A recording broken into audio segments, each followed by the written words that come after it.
Hello everyone and welcome to the English Hour. Today we'll talk about football, English and excuses. And this will be an interesting topic because you might be curious about the relationship between football, learning English and excuses. Let me introduce you to the topic. This episode is essentially about success, making a plan, applying it, revising it, and achieving success. But in this case, I will talk about my experience with football and how I improved my skills and how it relates to learning English. Well, when I started playing, when I was a kid, I wasn't really a good player. I wasn't the type of player you would want in your team. And when I was in primary school, when I was in high school, I loved to play, but I wasn't a good player at all. And when I was in college, I used to play football too, but again, I was not a good player, let alone being a great player. And last year, after not playing for about 5 years, I decided to start playing football again. And in my first match, I literally sucked. I was so bad on the field, and some of my teammates complained about it, and I wasn't really sure what to do. I could give up playing or I could continue trying. It was definitely an option to let it go, but I decided to put up a fight. I decided to try, and I decided to embrace a growth mindset. I decided to find out my weaknesses. I decided to learn about the game. I decided to find ways to improve my skills and my performance. And as a result, I've been playing football for months on a regular basis.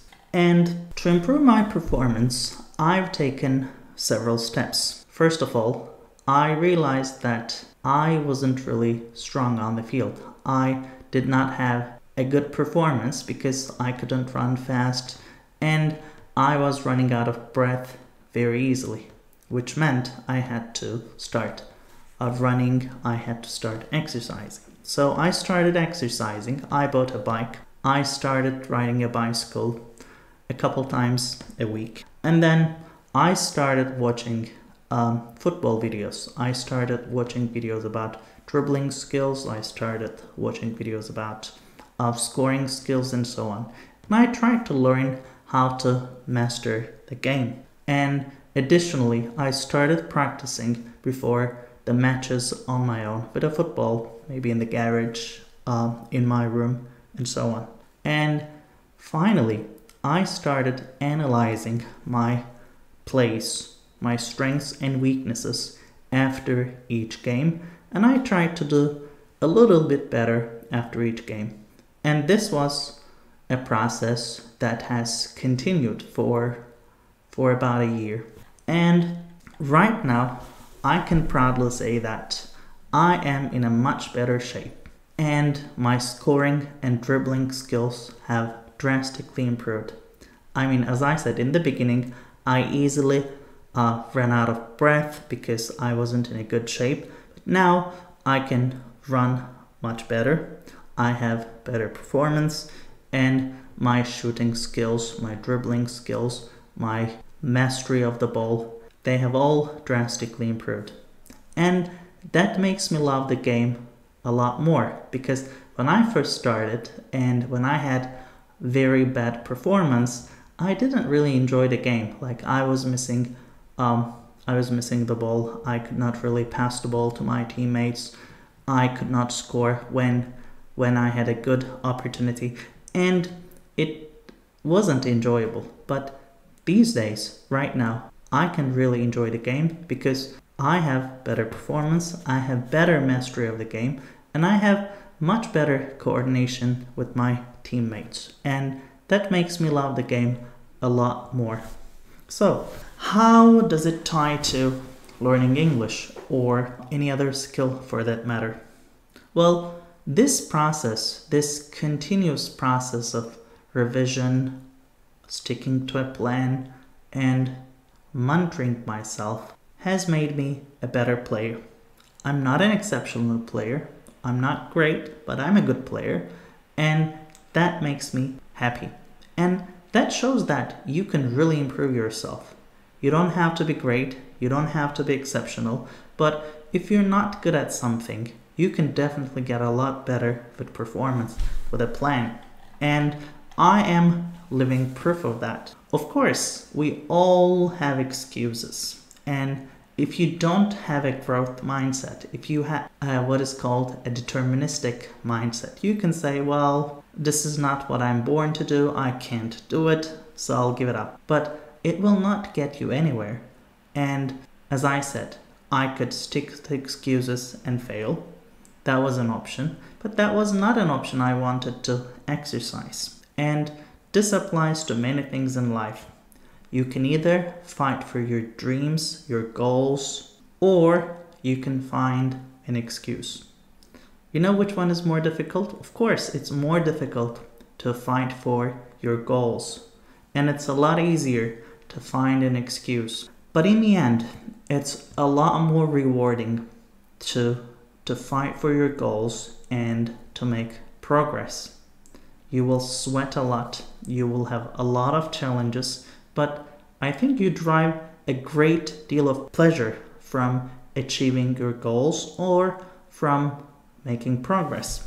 So let's tie this to learning English or other goals. As I said, anyone can find a good excuse. We all have our problems.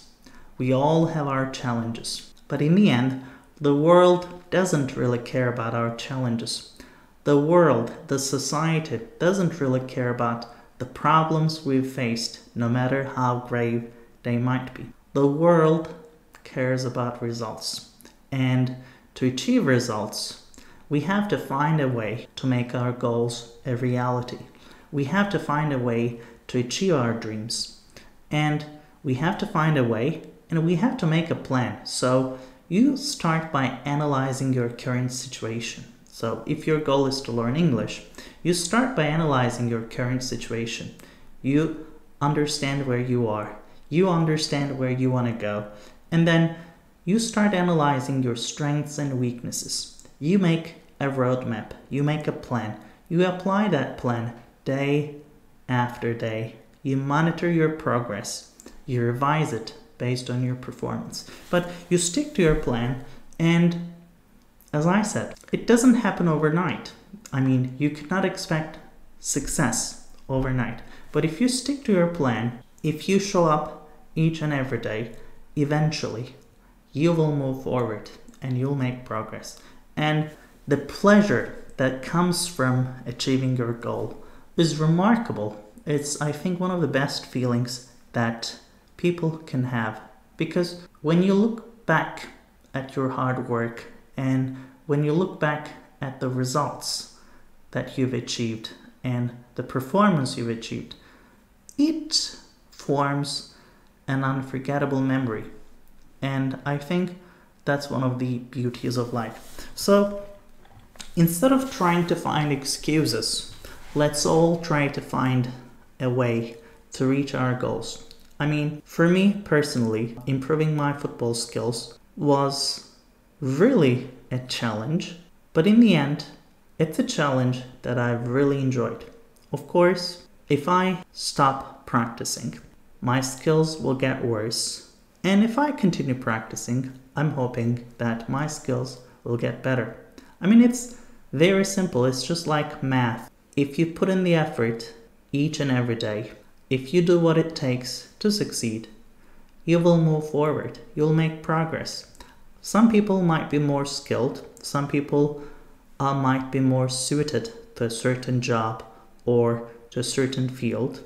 And if you have natural talent, of course, with practice, you'll be great. But even if you don't have natural talent, with hard work, with patience, and with dedication, you can definitely achieve a lot. Maybe you will not be exceptional, but I definitely think that you'll be good in the field you choose. So that's basically it. That was a personal story about my journey to improve my football skills, but I think it applies to a lot of fields in life. And I've had similar stories in my life where I failed at first, but with hard work, determination, and patience, I was able to turn the odds.